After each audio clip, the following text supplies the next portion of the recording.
Hey all, one more time. You knew I couldn't help myself, right? You knew this was coming. This is the final election update. It is Monday morning. It is November 4th. We are just a few ticks away from Election Day. Hooray! First thing is, I will be on BBC television tomorrow night. I think it's a special add-on feature you can get on like Amazon Prime and Apple TV. It's the British Broadcasting Corporation. It'll have a global audience, but I think most people in the U.S. don't watch it. So I'll be on the BBC television, acting as an analyst for Nevada election results as the election results roll in. And BBC will, look, most of the time it'll be, I think, at their main desk, wherever that is. If it's the U.S. version of the BBC, I think it might be San Francisco. Otherwise, it'll be based in London. So a lot of it will be that desk, and then they'll be shooting it out to the different swing states, and I'll be representing Nevada. So I might get a few minutes at a time, a few times, over the course of 5 hours. Okay, that's the way television generally works for analysts like myself. Lots of sitting around. And I'll be at Cabo Wabo, because they want the Bellagio fountains as the backdrop for their shots from Nevada on the fabulous Las Vegas Strip. All right. What do I see here? The final polls have come in from a number of the higher end polls with a good reputation. But that being said, right, no matter how good the polling organization, mistakes can be made. There's always the plus or minus 3.5 points in either direction, margin of error. So I'm not saying these are magical results. I'm just saying they're reasonably reliable results that might be accurate. But even if they're accurate, the election could still swing either way, because all of the results continue to be within that margin of error in all the 7 swing states. So what do we see in these last few days, last sets of poll results? A trend, a noticeable trend. Like, remember how we said, right, over the last 2 weeks, there was a noticeable but modest trend towards Trump. What we're seeing now is a noticeable but modest trend towards Harris. Some very favorable poll results in the last few days. So I think the Harris campaign feels pretty good. They feel like they have a little bit of momentum right here at the end. And the New York Times Siena College poll found that late deciders, now the really late deciders, right? And to me that's unimaginable, but who am I to question it? The really late deciders, right, are the ones who vote tomorrow on Election Day, and they don't decide until they're in the voting booth. Like, those are the really late deciders. But in terms of late deciders, voting early, mail-in and all, they're going disproportionately to Harris. All right, that could be decisive. That alone, if true, cautionary notes. If true, that's the election right there. This is how Trump won so surprisingly in 2016. It really was a toss-up election in 6 swing states. And by a remarkable margin, late deciders went for Trump. Okay, so, and the polls can't really capture that. Remember, the polls are trying to measure an unreliable source in some cases, humans. So if a human says, 2 weeks before the election when they're polled, I'm voting for Hillary Clinton, and then in the last hour before they vote, they decide to switch to Trump, the polls can't capture that. But what this New York Times poll did seem to capture was that relatively late deciders are moving disproportionately towards Harris. All right. Were that to hold up in the 7 swing states, hell, Harris could win all 7. Or at the very least, the blue wall states plus Omaha. She'll win Omaha in Nebraska. Then she would just need the 3 blue wall states, Pennsylvania, Michigan, and Wisconsin. Right now, her polls look good in Nevada. Nevada seems to have moved over to Harris, but we'll see. This is the tricky thing. When you look at only the most recent polls, the danger is that, right, it's only a few polls. But are they capturing something that's happening in real time right at the end of a campaign? Maybe. Right? Because generally, right, the rule of thumb for political scientists are when you're looking at polling data, look at the average of many polls over the last few weeks. That produces a more stable, more reliable number, but it may not fully capture a late surge in one direction or the other. So it's, you're steering between two possible sources of error here, trying to steer between them. So if you take that first approach, right, that the more recent polls are capturing something happening in real time, and the New York Times poll did suggest that late deciders are moving to Harris disproportionately. Harris has to feel very good about her chances tomorrow. And honestly, I think I had said last week that if I had to bet money and it was even odds on both candidates, I would put my money on Trump, but I would be fully aware that I might lose that money. Today, Monday, and look, I'm a lifelong Democrat. My mom was a traditional New Deal Democrat. She grew up working class, white, ethnic, right outside the western boundary of the city of Philadelphia in Upper Darby, Pennsylvania. I inherited that from my mom. We tend to inherit things from our parents, and not just DNA, but politics. So am I selectively choosing polls whose results I like? You got to ask yourself that question, right? Always be relentlessly self-critical. Maybe. So maybe take this with a grain of salt. If I had to make that same bet today on Monday, I'm putting those chips on Harris with an expectation that I might well lose that money. All right? Does that help? Or does that make things even murkier? So yeah, if I had to call it here, remember, polls can't predict results. They can only give us probabilities. Right? So if I was sticking to that formula, I would say, even today, the election forecast models, which are, taking into account many polls over the last several weeks, it still says that Trump has a very slight edge, like 52-48. Okay.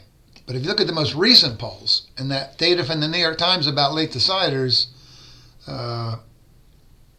there's a case to be made that Harris has the edge, and it might be a significant edge. Because remember, even in a close election, one candidate or the other could totally win all 7 swing states, and that'll look like a big win in the Electoral College, because it's all or nothing with delegates in the college, right?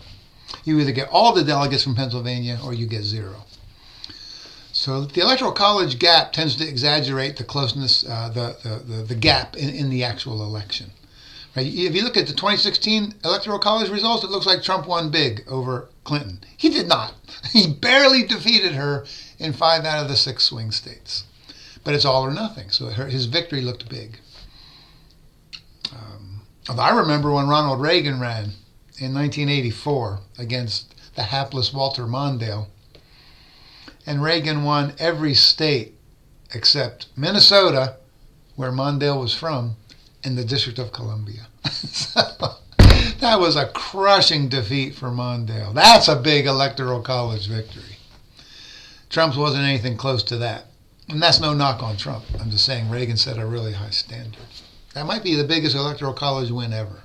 I'd have to hedge my bets on that because, history is complex and I don't know all of the cases. But if not the biggest, easily right at the very, very top of the biggest. Right? And if you look at the Electoral College results from 2020, it looks like Biden won big. He didn't. Okay? He won all 6 swing states by this much. But it's all or nothing. Right? He did win the popular vote by a lot, but that doesn't count for shit. So if I had to call it here, and if I had to call it, because as a good political scientist, I would say, I don't know, and I don't know. And I would say maybe Trump's slightly favored if you look at the average of polls over the last 2 weeks. Harris is favored if you look at the most recent polls. Maybe they're capturing something in real time. But if I had to call it, I'd call it for Harris. Probably winning. I think she's going to win North Carolina. I do. I think she's going to win North Carolina. And I think she's going to win the 3 blue wall states. I think she's going to win Omaha. That's more than enough right there. I think Trump wins Arizona. That's his best state. I don't know about Nevada. I think Nevada goes for Harris. But again, I might just be, expressing my hopes rather than reality. But maybe Nevada goes to Harris. The numbers in Nevada have looked good for Harris in the last few days. Surprisingly so. We do see some data that suggest, also from that New York Times Siena College poll, that black and Latino voters are coming home. Right? They had flirted with supporting Trump, and now by and large the numbers are coming back to where they were in 2020 and 2016, with overwhelming black support for Harris and strong Latino support for Harris. So it looks like that may have been a flirtation with Trump that ended up not working out to some degree. So if black and Latino voters are coming home to the Democratic Party and late deciders are moving to Harris, although that would be part of that, I think Harris loses. She loses Arizona, I believe. She probably loses Georgia. But I don't know. I'm going out on a limb. I'll regret this. I think Harris wins the 3 blue wall states. She wins Omaha. Gets that 1 delegate. I think she wins North Carolina. And I think she wins Nevada. And is there anything I'm leaving out there? Georgia, North Carolina. Yeah, so I think Trump wins 2 out of those 7. I think Harris wins 5 in the blue dot. I don't know what that adds up to, but it ends up being a significant win for Harris. But again, man, and we're not going to know tomorrow night, I don't think. But I think, just lost my train of thought, damn it. I think that's a pretty likely outcome. But I wouldn't be surprised if Trump won all 7.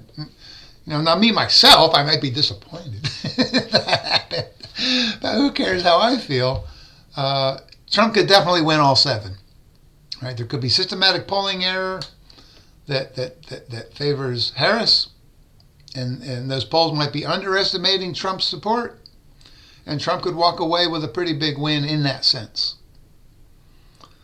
I wouldn't be surprised if Harris won all 7, although I don't think she's going to win Arizona. If Trump only wins 1 of the 7, I think it's Arizona. Yeah. So I guess that's where I come out here. I think Republicans take the Senate with at least 51 seats, which is more than it's enough. Because if Harris wins the White House, right, Republicans need 51 seats in the Senate to hold it. So I think they'll hold the Senate, or they'll win the Senate back. And that's going to make Harris's life hell, by the way, if she's elected. Her ability to get people on the federal courts, Republicans are going to be so angry about losing. They may not give her any seats on the federal bench at all. Not trial courts, not appellate courts, not the Supreme Court. I could see that for the first 2 years of her term. And then we'll have the midterm elections in 2026, and that might shift the calculus. I haven't looked at the Senate map for 2026. But I assume it'll be a map significantly more favorable to Democrats than this one. This Senate map is the worst possible map for Democrats. They have so many seats up for re-election in red states. The fact that they might only lose 2 seats, which I think is their best case scenario, is pretty remarkable. They'll almost certainly get some pickup opportunities in 2026, although I haven't looked at the deets yet. And again, I think there'll be a more favorable map for Democrats in 2028. But 2024 is a bugger for the Democrats in the Senate. The House, it's a fool's errand to make these predictions. I think if Harris wins the White House, probably Democrats win the House back by a few seats. And Hakeem Jeffries will be the next Speaker of the House. If Trump wins the presidency, which he might well win, Mike Johnson remains Speaker of the House. Republicans hold the House by a few seats. All right, now that I've gone out on a limb, watch me get humiliated in the next couple days. And by the way, we're not going to know control of the House for probably weeks. I think we'll know who won the White House by late Wednesday. In the Senate, we might know by late Wednesday as well. it just depends, right, on how close some of these races are. I think Jackie Rosen's going to win here in Nevada. I think Democrats probably hold their 3 seats in the House here in the Valley, and Mark Amodei is a sure winner up north for the Republicans. All right, and the Nevada legislature, Democrats clearly hold both houses because right now their advantages are so large, largely because of gerrymandering, by the way. Because the last time they gerrymandered, right, was 2021 when Steve Sisolak was still in the governor's mansion, a Democrat working with a Democratic legislature. So the Democrats, right, got their dream map. So they're at 2/3 in the Assembly and almost 2/3 in the Senate. So they're not going to lose control of either chamber, but I also think they're going to surrender some seats in both chambers, which means that, right, Lombardo, like the last legislative session, will be in a position to veto things like the budget or legislation, and Democrats will not be able to override those vetoes, just like the last time. Democrats will need to come to the table and negotiate with Lombardo on things, especially the budget, which is totally necessary to get done, of course, for a 2-year cycle. All right, I blather on for far too long. Thanks for hanging out with me. See you on the other side. Take care.